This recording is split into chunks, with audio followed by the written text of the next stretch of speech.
how Arctic pythons got started, a little bit about how we kept our snakes and raised them up and bred them, back in early 2000s.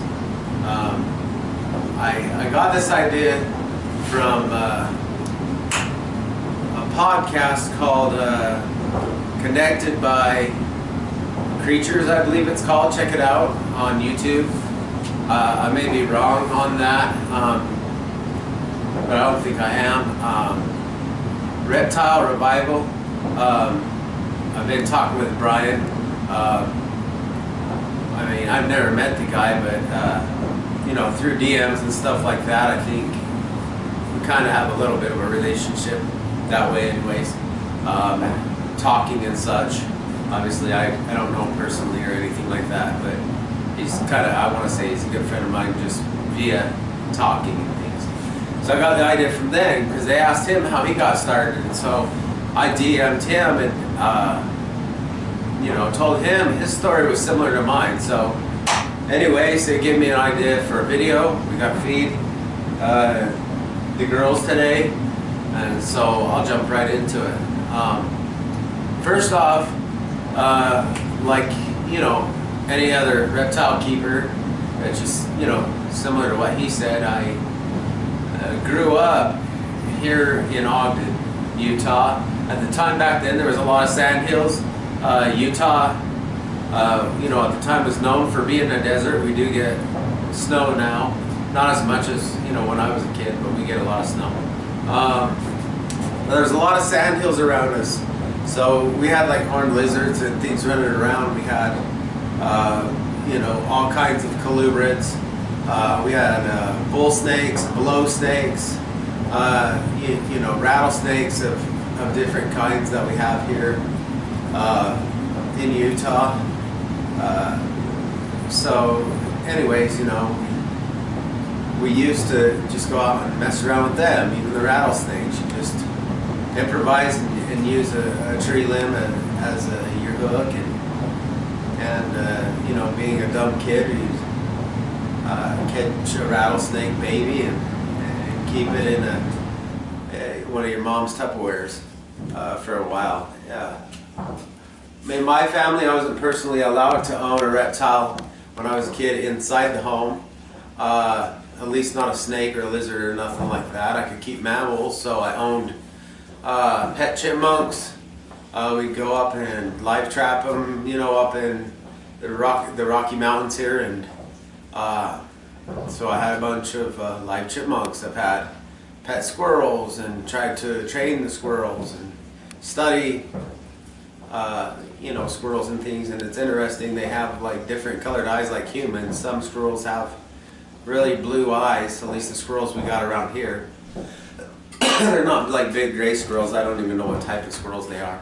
I didn't get into it that deep in like studying them. I was a kid. But at any rate, I got older. I'm not going to get into like my backstory of my personal life, but anyways, I've always loved reptiles. Finally, my parents, I talked them into letting me get a red-eared slider turtle, and that was the first reptile they allowed me to have inside their home. So that's kind of where the love started off, was with, catching snakes and keeping snakes, outside at least during the summer, and whatever you could keep them in and let them go and play around and things like that. When I was younger, as I got older, obviously I could do more things that I wanted to do. When I was a kid, you could run up to a local grocery store and they'd have a magazine rack. You don't really see them here anyways a lot too much anymore, and you could buy a reptile magazine, and inside reptile magazine sometimes there'd be an article, a list of breeders, and so you could contact them and get a hold of them that way. We're talking like, the internet was in its infancy at that time. I'm 41 years old in this January, and so that kind of tells you, my timeline of my life. And so anyways, we did cruise up once we did some yard work and got some, $5 together or $4 and buy Reptile magazine and check that out. But then, you know, I really got into breeding and keeping snakes when I got married, my first marriage. I first started off by keeping colubrids. My first snake that I actually purchased was fairly expensive for what it was at the time. It was an albino corn snake. We just kept it in something like this right here. You know, that's just a 20 long breeder, or not breeder, a 20 long, you know, it'd be for like a critter cage or whatever you want to call it. It's basically like a fish tank. I had that, and that's what I kept my first snake in. I was, you know, newlywed, whatever. And so I started getting into colubrids. Really heavy. We have a lot of them around here, different kinds. But I was always fascinated with pythons. So if we jump back to about when I was about 7 years old, my parents took us to our local zoo, which is called the Hogle Zoo. And they had a massive kind of corner enclosure, and inside there was a reticulated python. It said everything were from Southeast Asia, and this thing was huge. I couldn't believe my eyes that a snake could get that big, you know. And you know, as a kid, you're thinking, oh, that'd be cool to get in there and sit on it and ride it, whatever, have it as a pet. But that would never be possible. This is an animal that only zoos can own. You know, I'm thinking as a kid. But I loved them. I loved their pattern, how it looked like a, you know, a fishnet pattern all over their back with colors interwoven inside all that, and just thought it was the coolest looking thing. It had its own like little pond in this area and anything. So anyways, that's where my love for reticulated pythons started. It was actually when I was really young. Now back to the colubrids. I started off with corn snakes. I got more, obviously. At the time, we just had a crawl space. It was a 2-bedroom home, and you know, 1 bath, 1 kitchen, 1 living room. And so my children, Caleb and Lily, my 2 biological children, shared a room at the time. They had bunk beds, but the rest of their room was full of snake cages for colubrids. And I had a crawl space where you could lift up a door, a hatch on the floor, and you had stairs built down that someone did previously to me owning the home.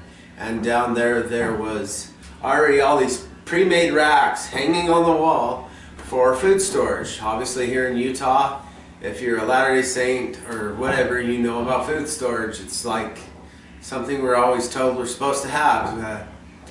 So I had all these racks, and I probably had those racks full and set up with you know, Rubbermaid tubs. More of those racks full of Rubbermaid tubs than I did canned food or actual food. So that's where I'd hibernate my colubrids, was down in these. They hung like, so down there in the crawl space, the racks were hanging from basically the ceiling down, and there was just dug out dirt with AstroTurf. Okay, so I had shelves of dirt on the side, right? And I'd put the bins when I'd, you know, let the animals digest all their food and everything, and they get ready to go into hibernation down. And it was cool because technically it's under the ground because the dirt was dug out. And then, you know, I put melamine across these racks on the top that are made out of 2 2x4s above and below, and I'd slide them in, and that's where they go into hibernation, and I'd bring them back up to their cages in my kids' room, and that's where I'd slowly start bringing them back up to, you know, temperature, so that, you know, they could breed or whatever. And so at any rate, that was fun for a while. Did that. Wasn't really like big into getting into the shows. We have a thing called KSL here, which is the local one of the local news stations, and they run their own website, and on the website they have classified ads. A lot of my animals I sold through the classified ads. You know, I wasn't like big into reptile shows. I went, thought maybe you had to be a store owner to to get a booth, whatever. I didn't really research it too much. It was just my hobby. I didn't make a ton of money off of it, but I had a lot of fun. So after that, I moved up. I stepped up and got into, tried to get into ball pythons. And I got a couple of wild caught ball pythons at the time. We're talking, this is 2003. There's other stuff out there, but at the time, you got to realize that a lot of this stuff, your morphs and things, are still, you know, a lot of money. Just, you know, basic morphs like your albinos or your spiders were extremely popular back then. And that's a whole nother subject I could talk about is spiders, because I love them. And, you know, believe that they should be bred. But my personal opinion, I fell in love with spiders. But anyway, the wild caughts were terrible. I hated them. They actually made me develop a dislove for ball pythons, period. They're hard to get to eat anything. Again, we kept them in something like this, right here. And you'd cover up, like, I had the old like plastic placemats, and you'd cut it to size and you set it on half that screen, and you'd have your lamp on the other side, and you'd lift up that placemat, mist your substrate, and put the placemat back on. And that's how you'd keep it at 50-60% humidity in the cages for the ball pythons. I mean, but I don't really think that it was the way that I was keeping them necessarily that is why I wasn't having a lot of success with them eating. I mean, this was something that was talked about throughout the reptile community constantly with WC animals. So I sold them, got rid of them, didn't want nothing to do with ball pythons. Then I finally got enough money to afford a spider ball python by itself, and I ended up getting it. It did great. I kept it the same way as I kept the WCs, and it thrived. Man, that thing would wreck anything I put in there. It was a lunch guide, and it was only once you got your first storm and started going into winter that it would start becoming a little bit picky of an eater on me, which back then we fed a lot of live animals. I didn't really know too much about like frozen thawed, and I don't know if it's because I didn't research it or didn't really look into it that much, but we fed live. I mean, a lot of people around here, I mean, you had farms all over around us and whatever and things like that, so you could get live whatever you wanted pretty easy just over at your local farm store. Go in, you know, in the spring, grab a couple chicks, come back, and it sounds terrible, but that's how we did it back then. You fed a lot of live stuff. Not obviously not wild caught with parasites, but live stuff. There's plenty of breeders. You had plenty of your tropical pet shops around you, which here, honestly, in the northern part of Utah, you don't see a lot of anymore. You see your Petcos and your mainstream places, but not like the cool pet stock shops that you could go in and was actually like a small zoo, if you will. And that's where my love for boa constrictors started. So I bought my first boa constrictor in 2000, and I'm grabbing here, I'm trying to remember timelines, 2006. I grabbed a lady had this tropical pet store, bred boa constrictors, and she had one in a cage, and I couldn't believe how massive that thing looked. It was impressive in size, at least in the cage she had into me. And I was, what, 26 years old at that. How old was I? In 2006. Yeah, 26. I was 26 years old. Sorry, my brain's jacked up from a lot of things. But anyways, 26 years old. And so at any rate, you know, to a 26-year-old, it looked like a big animal, something cool. Still kind of intimidating looking, at least to me. I didn't know much about them anyway, so I just bought one. And started getting into them, researching them. just doing everything I could to learn about BCCs and BCIs and the different localities of boas. And then before you knew it, I had as many boas. I had shed off the colubrids and moved on to boa constrictors, and that's pretty much what I did. I had as many boa constrictors as I did colubrids before. And so I was a, you know, I wouldn't say a big time boa constrictor guy, breeder. I never really went after it for the money. I thought it was fascinating to be a part of bringing things to life, if you will, or you know, just a part of science or something like that. It was for my own personal enjoyment always, never for monetary reasons. I make all right money now. I made all right money then. I didn't really need that money. It was just something I enjoyed. And so anyways, I went through a divorce, okay? Ended up having to get rid of everything I owned. Sell it off, got rid of a lot of things I owned.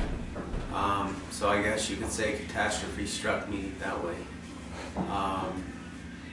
I was into, you know, breeding purebred pit bulls, Staffordshires also at the time, and I had to, you know, I had a couple die on me. It was just a terrible year. It was a terrible year. I could go on just naming all the crappy things that happened, but I'm not going to. So at any rate, I moved back in with my parents. They hate snakes like most people do, that don't understand reptile people, and so at any rate, I didn't have any snakes. I met another woman, found out she loved bearded dragons. We got talking, moved in with her and lived with her for a year, and then we decided to, you know, get married. But when I was living with her for the first year, she had a bearded dragon, and then we ended up getting another bearded dragon, and then I started getting back into snakes again. Even though her parents, like, we lived in their basement, wouldn't let me have snakes, I got them anyways. So I got into Doomrail's boas. I don't know how many people know about the ground-dwelling boa from Madagascar, but I got into those and started doing with those and got a few colubrids and started building up my collection again, okay, for the second time. Then we got home and I continued, you know, purchasing more snakes, and even got some spiders and things like that, and started breeding those again. Then, to make a long story short, catastrophe hit again. I had just got back home deer hunting with my neighbor, who is a member of our church also that we go to, and walked in the door and my wife said she wanted a divorce. And I'm the type that once you don't want me anymore, I'm done. It's over. You know, I leave everything that that I physically have, other than things I actually need, through the stuff that I needed in the car. I left a lot of animals with her. I give a lot away to a tropical local pet store. Just said, hey, you know, take them away. I didn't get any money for them really. Just was trying to make sure that they were going to go to a good place. And went to tell the next door neighbor, you know, that, hey, thanks for the trip and stuff, but I've got to say goodbye to you guys. My wife just asked me for a divorce. And his wife came to the door crying and said that she didn't want me to leave because her husband had just asked her for a divorce the same day. So it clicked. I mean, obviously my wife was getting with him, the guy that I just got back from deer hunting with, literally the same day. Lost my entire collection of probably 20-something snakes right then. You know, whatever, maybe it wasn't quite 20, but anyways, we had reptiles total. There's probably 20 or 25 different snakes, reptiles, one tarantula in the girls' room. It was a rose hair that they loved. Anyways, so now I'm married again. I don't give up on things that I want. I don't quit. When I want something, I set my mind to it. That's dead ass what I'm doing. It doesn't matter what anyone says. No one's going to stop me. No one's going to change my mind. And this is kind of where Arctic Python started. Arctic is my nickname. Because of the life I led when I was younger, you get several names. I love gaming. Arctic was my gaming nickname. I have a nickname Fluke. I have a couple aliases I'm not going to talk about, you know. Don't have nothing on me. I'm a good guy, whatever. Arctic Pythons grew from that. Arctic, everyone just calls me Arctic. My name is Samuel, or Sammy. And my last name is Flukiger. My family's from Switzerland. I still have family in Switzerland. Just to give you back history on me. And I know this is going to be a lengthy video, but I felt like it was something I really wanted to do. So I appreciate if you made it this far bearing with me, being a part of Arctic Pythons and the growth that's going to take place here. Because I promise you, like I said, when I set my mind on something, nothing stops me. I'm going to reach that goal eventually, some way, somehow. And you know, because of the morals I have now being a Christian, obviously I'm you know, I'm a trustworthy person, but you know, do some dealings with me and then you can figure that out for yourself. But at any rate, that's where the name Arctic came from. That's my nickname. So I just decided to call it Arctic Pythons. The logo that you see, the mountain range I look at every day when I step out my front door when I head to work. The mountains are literally like 5 miles from me. I could drive to them in 10 minutes, if that. So that's what you see with the snake, which is supposed to be, it's pretty close. The guy did a really good job on, I like the logo. An AML, like I said, is my favorite colored morph of reticulated python. So there you go. Now you know a little bit about me and where we're going. Let's talk about a little bit how we kept, you know, our bigger boa constrictors and stuff like that back in the day. Just right quick touch on it. These obviously weren't common. I didn't see them at all. This, something like this was common. Yeah, this is a bigger scale, but that's common. Okay, with a drop down hinge. You watch Nerd, you're gonna see a bunch of these lined up. Whatever. Here's a small one right here that I made out of a repurposed ping pong table. I got that was made out of a repurposed ping pong table. And it's thinner glass. I mean, see, it's already cracked on me once. And part of owning snakes was every year, not just cleaning out their bedding and stuff, you'd have to go and recoat the inside because it's made out of wood. You'd have to go reseal the seams. If anything, moisture has escaped and expanded. That was part of what you did being a reptile keeper, was maintaining your cages back then. Now you don't have to worry about that too much and can focus a lot on the breedings and the animals. But back then, this is all you had, wood. I mean, you had melamine, but that's just wood with a, you know, thin layer of melamine over it. Which helped the wood last a little bit longer. But you know, this ping pong table was melamine also coated. But that's really all we had, was stuff like this. I had tons of these stacked in my son and my daughter's room. You know, at one point in time had colubrids, and then they were boa constrictors, a few ball pythons, and Dumeril's boas. Mostly are the, you know, species I dealt with. Not a lot of lizards. Some we didn't breed or do anything with our bearded dragons. I like them. They're cool. I never got into them. I'm a snake guy. So why the sudden jump to reticulated pythons now? Well, reticulated pythons, if you go back to what I said in the beginning, have always been my love since I seen one at the zoo. And after watching a lot of videos and things like that, I am doing a lot of studying about animals.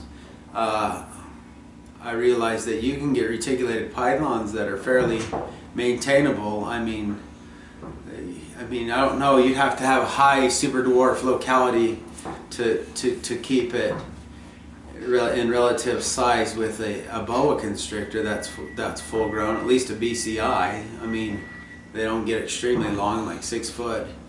BCCs get bigger, but you know, when I found out that you could get a dwarf or a super dwarf like that in a reticulated python, and you didn't have to have, you could have an impressive snake, but you didn't have to have this 20-foot monster. Then I was sold. Reticulated pythons are it. And so now everyone that's followed me thus far, which I think is like 20 people who I love and appreciate, I do this for fun. I do it to keep my own record, make these videos and things. I do this to share a small slice of my life, of my pie with others, and I love the reptile community. Other than that, monetarily, I'm fine. I don't do this for monetary gain or anything like that, just so you know. So let's get on to the feeding. I've yacked on long enough, but I felt like it was something I wanted to do. I had to do. Asia's coming up to the glass. Asia. She's hungry. Obviously, we got some rats defrosting. So let's get it on and get this video over with. I've yacked long enough. Like I said, if you want to talk about anything really, whatever, hit me up, DM me, and we'll talk. You know, don't take my word for it, but I'm the type of guy that what you see is who I am. I don't believe in being the type of person that is fake. This is me. You don't like me? Cool. Go somewhere else. All right, Asia, here we go. Boom. Get it, girl. Now, before I told you guys she was my best eater, fastest eater, and she made me look like a jackass. There you go. That's what she usually does. I mean, snakes have personalities, especially reticulated pythons. They're so freaking smart. That day she just wasn't feeling it and wanted to make me look stupid, so she did. Let's get Teagan. I don't really talk much to my animals when I'm feeding them. I talk a lot to them every day, hold them most every day, because they can't hear but they can feel the vibrations of your voice and tell who you are by what you smell like, by using their Jacobson's organ and their forked tongue, but they also have an inner ear. So people that say that they can't hear, yeah, they don't have an external drum, but they still have an inner ear. They can sense vibrations. And during the mating season, if you do your research on a lot of snakes, especially reticulated pythons, will vibrate the ground with their body and communicate to the other one that they're ready to breed or piss off or whatever. You want to check that out, look it up. If you don't believe me, that's fine. But it's true. Come in here. She's over in the cold side, son. Yeah. Oh, yeah. I forgot about that. Cold side, bro. Yeah, I remember that. Here's Teagan.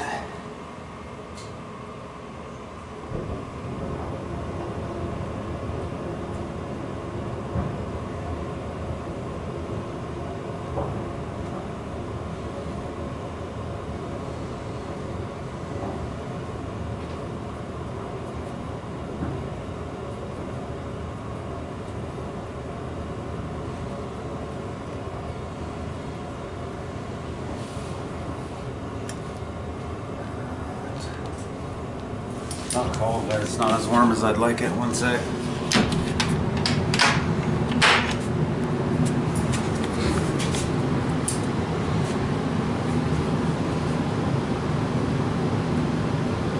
So like I've said several times, pretty much every feeding video, the animal's completely defrosted. It isn't cold, but it's not necessarily warm or hot.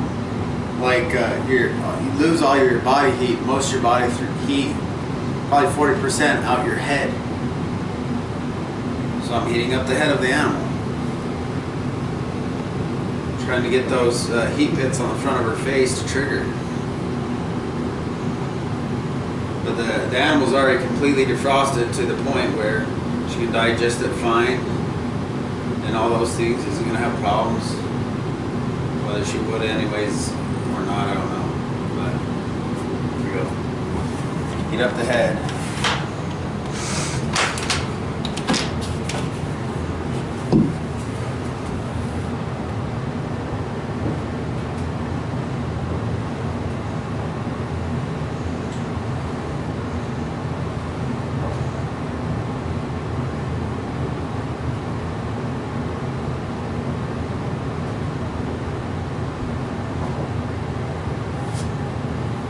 Well, maybe she ain't feeling it today. She did have that jumbo.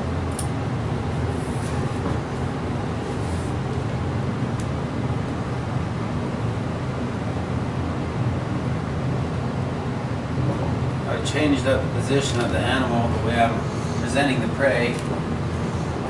So I'm trying to present it in different ways, kind of like you would a fishing lure if you're fishing. Just to give her much of a chance to take the animal. If not, then she'll eat tomorrow.